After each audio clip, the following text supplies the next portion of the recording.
Let's talk about, as it's titled today, did drivers or Uber and Lyft win in Minnesota? What's going on there? So we're going to break down the law in its entirety. I know Sergio did a deep dive into this, and he's fired up. He's ready to go on this. So let's get right into it, Serge. I mean, look, this has been going this soap opera has been going on for I don't know what now, a year and a half now.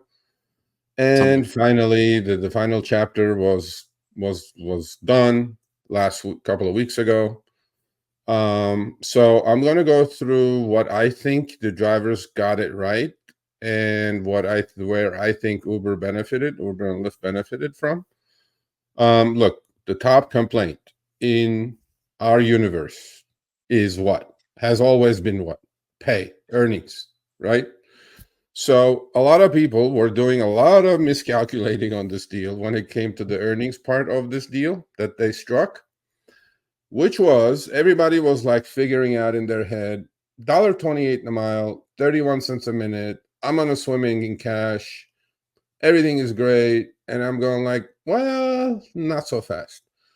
I said, you know what? Let me just break this thing down.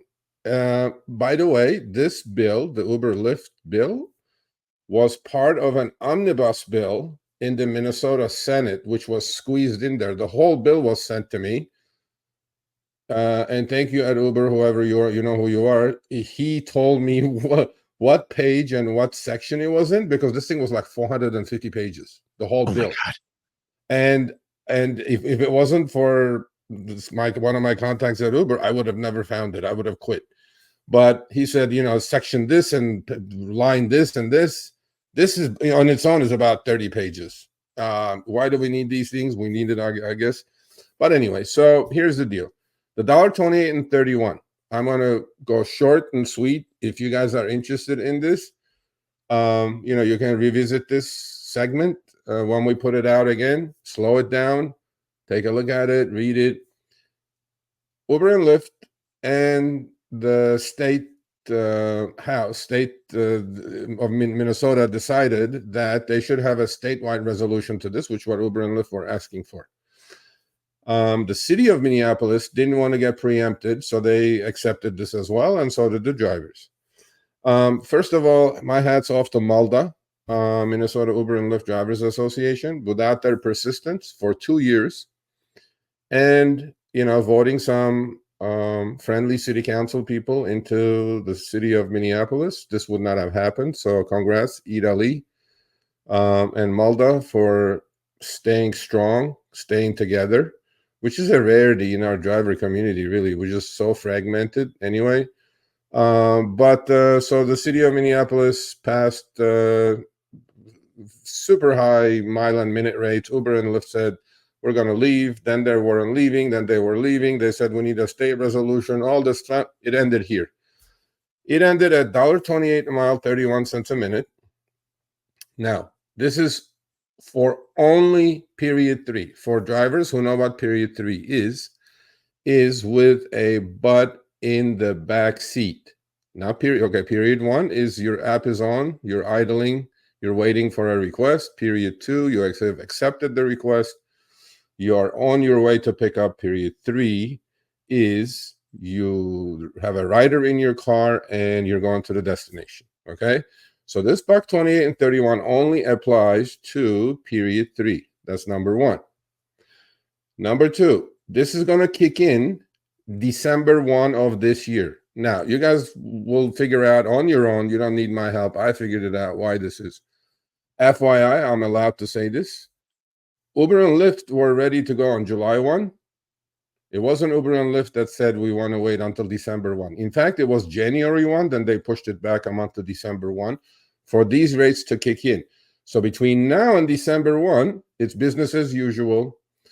Even when December 1 comes around, there's still going to be upfront fares. There's still going to be an algorithm.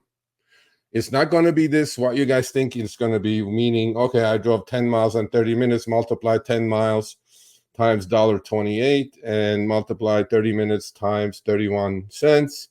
That's what I'm going to get. No, not so fast. It's not going to be like that. The algorithm may price those trips at $1.28 and 31 or lower. what's going to happen is that just like Proposition 22 in California, that we have, and just like the new Hocus Pocus 70/30 guarantee Lyft introduced a couple of months ago, there is going to be a top off. So what they're going to do for each driver, Uber and Lyft they're going to total for 2 weeks their total driven miles during period 3 and their total driven minutes during period 3. And they're going to multiply that times 128 and times 31 cents for the duration part. And there is a number that's out there. If you earned more than this, there's no top off. If you earned less than this, then every 2 weeks you're going to get money that brings you up to this 128.31 rate for period 3. The problem with this includes incentives and surge. That was the one that nobody was talking about. And also the 2 weekly top off, nobody was talking about. Everybody was celebrating 128 and 31. So in this case, I think Uber and Lyft got away with one. The fact that surge and incentives, granted, incentives are, not around anymore. Like I haven't had an Uber Quest for 6 months or a Lyft Ride Challenge for a few months, right? But if it's in there, surge and bonus, right? In Lyft's case, if it's in there, that's going to be included. So if you do get $100 Quest, let's say, well, that's going to be included. That $28.31 is not exactly $28.31. But we have our contributor Joe. He's doing great videos. Please go on the channel and check it out. We already kind of knocked heads and figured out what the strategy should be, because there is going to be a top off or you're not going to get a top off after 2 weeks. So on that front, when everybody celebrated $28.31, I was like, wait a minute, don't they know that this is happening? So anyway, but that $28.31 with the top off is going to equal $15.57 after expenses, which is the minimum wage in Minnesota. Okay, so that's the good part. The other good part is minimum trips are going to be $5. In LA, we're seeing trips on minimum trips now under $3, Chris. So I guess that's the good part, right? Mm-hmm. I mean, I think Uber and Lyft got a little bit of a break here, to be honest with you. If it was at $28.31 purely without surge and incentives, because if you're the type of driver that goes out there, at busy times does surge trips, you're never going to get a top off, and your $28.31 is automatically going to be lowered. Or if you're going to get a juicy Quest, you're not getting the $28.31. So it's not what it seems. Okay.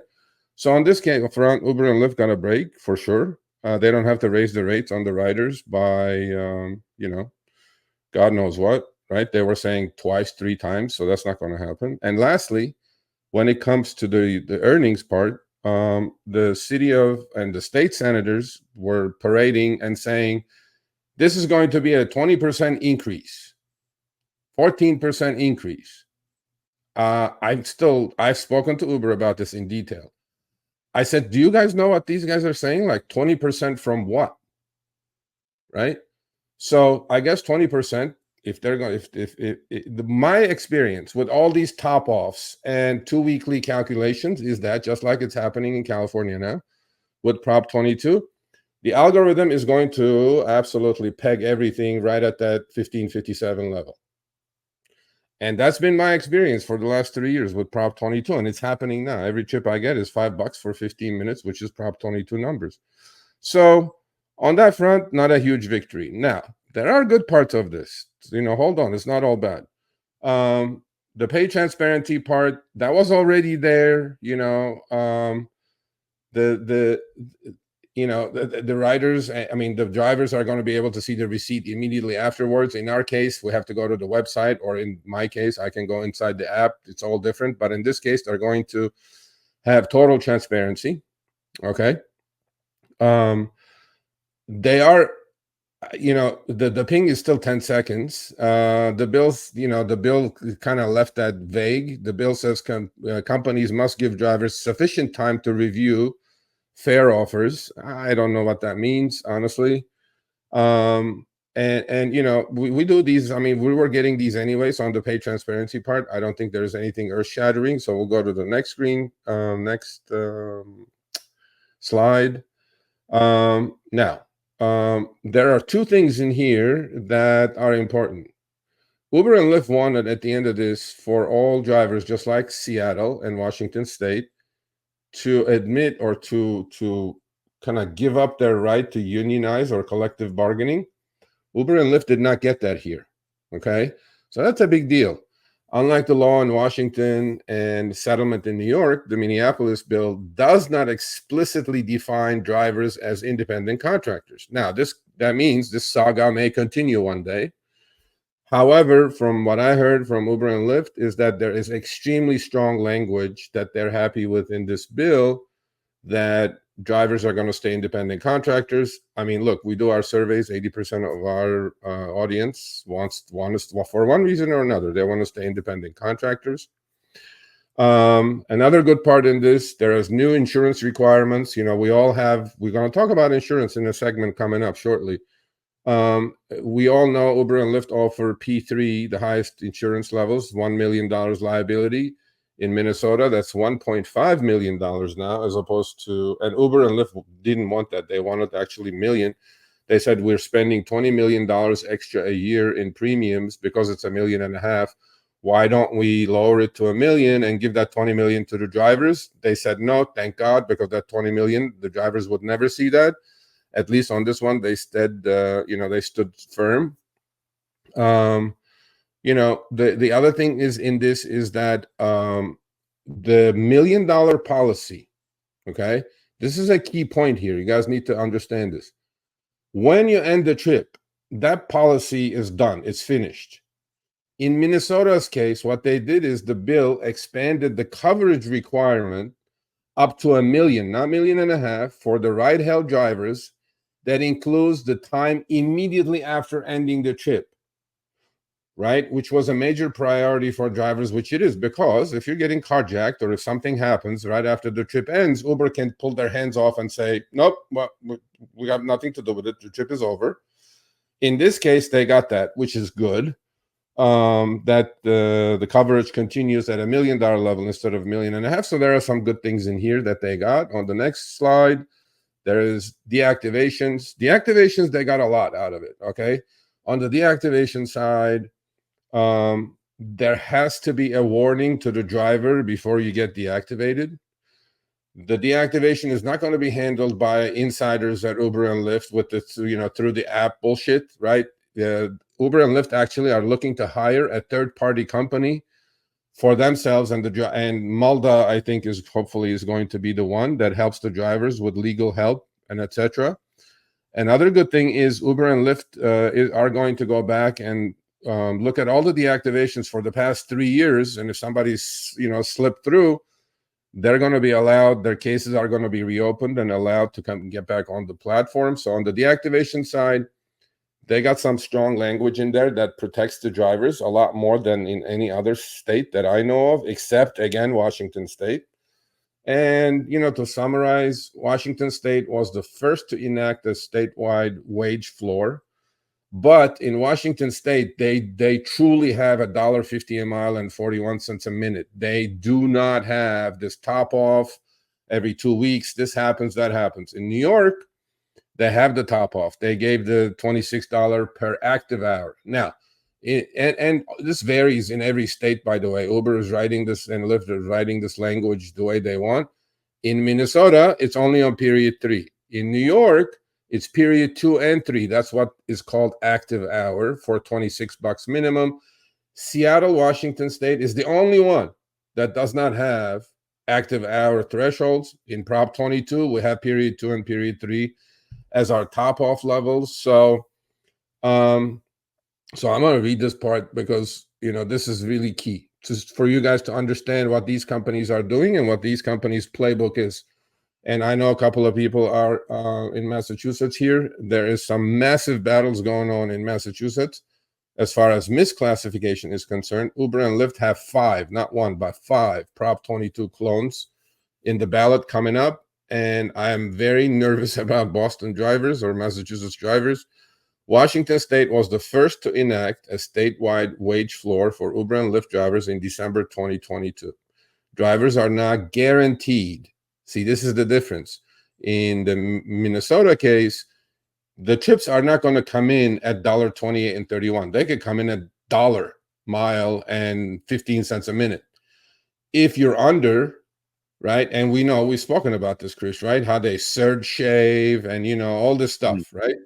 And to me, the drivers lost there. They shouldn't have accepted that top off. That top off really looks like a weird or different version of Prop 22 here, because the algorithm is uncanny to lower that to your minimum, which is going to be 15.57 in Minnesota. And drivers are not guaranteed 131. This is Washington State. And in Seattle proper, they're getting $1.55 a mile and 66 cents per minute. Unlike Minnesota, the rates are required to be met on every trip. On each period 3, you will get this money. It's not going to be top off in Washington State. It's none of this hocus pocus is going to happen. In New York State's case, Uber and Lyft drivers in New York State are entitled to 26 per hour on average for the time between accepting fare and dropping a passenger off. And that's the active time that we know of in California on Prop 22. And, I look, and New York City has their own deals, which is $1.36 and 58 cents per minute. And that's also real mileage calculations. Like, you can really figure out what you're going to make by looking at the miles and minutes of the trip. One thing I always say is work smarter, not harder. If you aren't using the Solo app, then you may be working harder. So let's change that. Download the app, link your accounts where you can manage your income, track your expenses, and project your taxes. Not only that, but you can plan by optimizing your time, make more, and even guarantee your daily pay with guaranteed earnings. Download Solo and begin to work smarter, not harder today. Link is in the description. All right, let's get back to it. My conclusion, first of all, we had Steve Wright on from Rides last week. He's in there, fighting with these companies. He's, getting a foothold in there. He's, onboarding, I think, up to 1,600 drivers now, about 7,000 passengers. Look, it's good. Competition is there. The bad thing for Rides is going to be that Uber and Lyft did not leave. If they left, the Rides would have been a lot stronger. December 1, you all can figure out why even Uber and Lyft didn't want December 1. You figure out why this December 1 date is in there. We're not going to politicize anything, but you guys can all figure it out. And lastly, I'm going to call this not a total victory, but a small victory for drivers, because it is not what it seems from the outside. It's not going to be $1.20 and 31 straight up. There is some, the fact that surge and incentives are included in there are going to fluctuate. That everybody's number is going to fluctuate up and down. And I have spoken to Uber, and I can say this. I asked them, as of December 1, are all trips going to come in at $1.28 and 31? Because the algo is going to figure out 5 miles, 15 minutes, multiply, and send the ping with the upfront fare that way. They go, no. Well, we can still undercut it. We can put whatever rate we want on the ping screen, but then in 2 weeks we're going to top it off. Well, the fact that surge and incentives are in there, there is enough wiggle room. I would have preferred a straight $1.28 and 31, but so that's the agreement that everybody came up with, and I'll call it a small victory for drivers, especially on the insurance side, especially on the deactivation side. And we'll wait on December 1, and because I don't want to talk about Minnesota again for a while. So there you go. My thoughts are, Mike Smith put it in a comment. Also, he said it creates a floor and a ceiling at the same time. Yep. And that's really what it does. So here's the thing. This is what they're going to do. They're probably going to keep rates very similar to what they are now. Yep. Today and after December 1st. And yeah, you're going to mumble jumble surge. You're going to put it in. You're going to put these bonuses in, because then the top off is that much lower. And I think they're just trying to combine it. And that's the huge loss that Malda and the drivers of that area are just completely screwed on because the surge was designed to help scatter drivers, but it was also to help with supply and demand in real time. And basically, it becomes meaningless at that point, especially if they're still keeping rates relatively close to what they are right now. And then that top off just gets a little bit smaller and smaller over the 2 week period. I mean, it's So going to I think depend. that, If you're doing only base trips, Chris, look, I talked to Joe yeah, and we came up with this conclusion. If you're going to do short trips with this, don't. Now, this is going to be more beneficial if you're going to do base trips, okay? Because you have the top off, right? So medium to long trips are going to be the most beneficial to you because the 128 and 31 truly is going to come into play, yep. right? Well, it's And if it's you're going to do also you short want more surge period trips, free you're time. not even going to get the buck 28 and 31. So Yeah, you want the more period 3 time versus something that's short, especially if it's yep, $5 at a minimum yep, fare. yep. Now, when it And, comes to the pay rates, though, overall, like if you add it up and you top it off, I still think it's a win for drivers no, because it is. It is. drivers are around the country are probably getting half of that Yeah, when you average everything out. So, yeah. to say that they're probably going to double their pay No. in some circumstances or close to it, I think that's a huge win. Again, I think when it comes to the surge, when it comes to the bonuses, that's going to really probably piss off drivers now at this point because it becomes almost like a joke. It's null and void. It's not really going to Well, mean anything at that let's point. take let's take the state senators' word. They were all parading themselves, saying we did the best thing for drivers or whatever. Okay, they said 20% more. Drivers are going to earn 20% more. Uber is going to raise the fares 20%, 25%. Period. Oh yeah, And the fact that this is not kicking in until December 1, they have time. You know how they boil the frog slowly on the driver's side? They're going to do the same thing on the rider side. Every month, 2%, 3%, they're going to increase the fares by 10, 20, 30 cents at a time.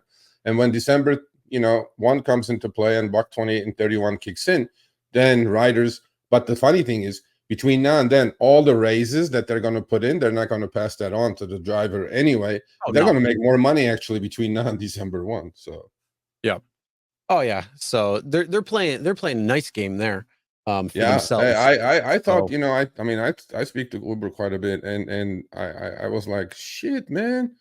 That's why I need to be on the table. I wouldn't have accepted this. I wouldn't have accepted the top off. I wouldn't yep, have accepted the surge and incentives kicked in. But bro, those are all different things. Those are in yep. addition to, and on those surge trips, how many times we shown, right? There'll be like an Wait, $8 wait, surge. hold on. Does it include tips? No, tips Okay, are right. all So tips this are is all in drivers. addition. At That does least not at change. least that's on top of. Okay. Yeah, that did not change. But you know how we've shown a million times already, right? When the surge is high, fare is low, right? Yep. They play the bait and switch thing. And that's what they're gonna do. I mean, your buck 28 and 31 is gonna go away if you have an $8 surge on that chip. They're gonna send you a chip for 50 cents a mile, right? Mhm. So like that surge and um incentives are going to replace part of that buck 28 and 31 that you guys negotiated for. So, but again, small victory on the earning side, this good victory on the deactivation side. Good victory on the minimum fare side. $5 is probably higher than anywhere in the country at the moment. Another good part is obviously the insurance continuing after the ride ends for a period, Mhm. right? Which is important because most of the things are going to happen right at the end of the trip, And so, look, there were some good things. Malda, stood strong, and they kind of got what they wanted. I think everybody got what they wanted here, right? Uber and Lyft Yep. did not want to leave. They were all talking a big game. Oh, we're going to leave, blah blah blah. Look, Well, the like I said, riders they're were like going to get 2-year-olds stranded. throwing a temper tantrum. Yeah, as much as I like Steve and rides, they cannot create that kind of scale coming into a new state or city, right? And the riders definitely were going to get stranded. And, now the riders are not going to get stranded.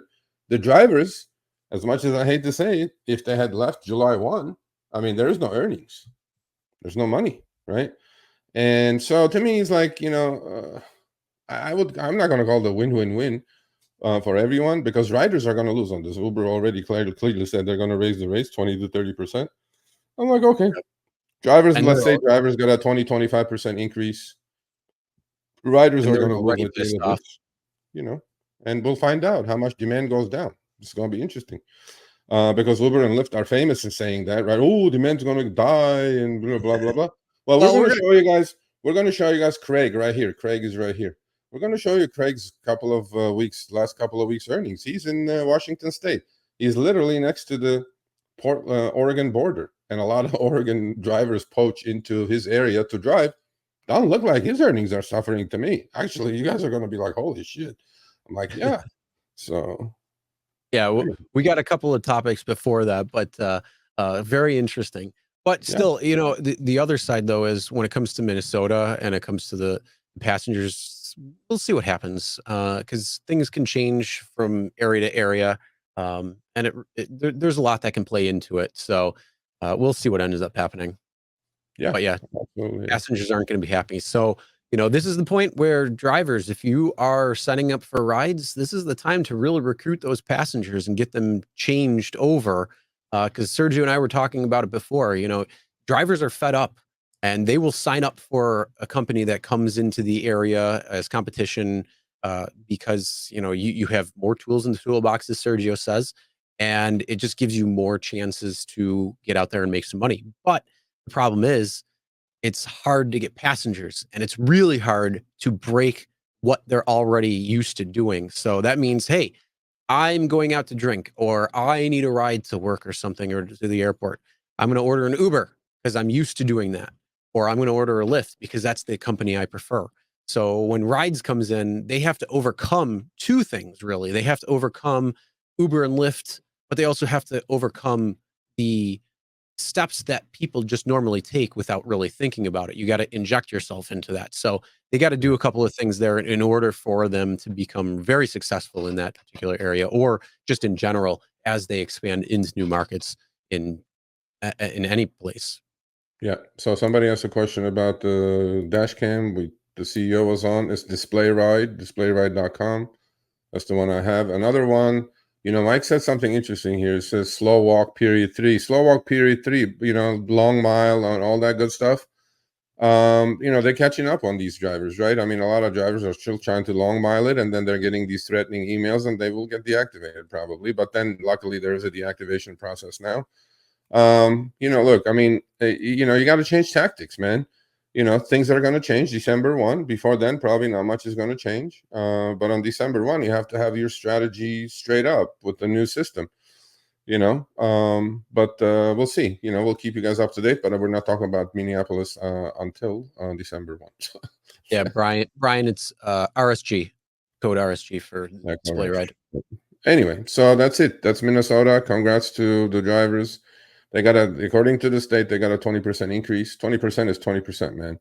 All right, thanks for watching. That short little clip was from our live stream, Show Me the Money Club with Sergio and myself, Tuesdays, 6 p.m. Eastern, 3 p.m. Pacific. Make sure you subscribe, turn on all notifications so you get notified when we go live, as well as all of our awesome content. Make sure to check out this video right here, which will take you to the entire live stream, or check out this video right there. All right, drive smart, everyone.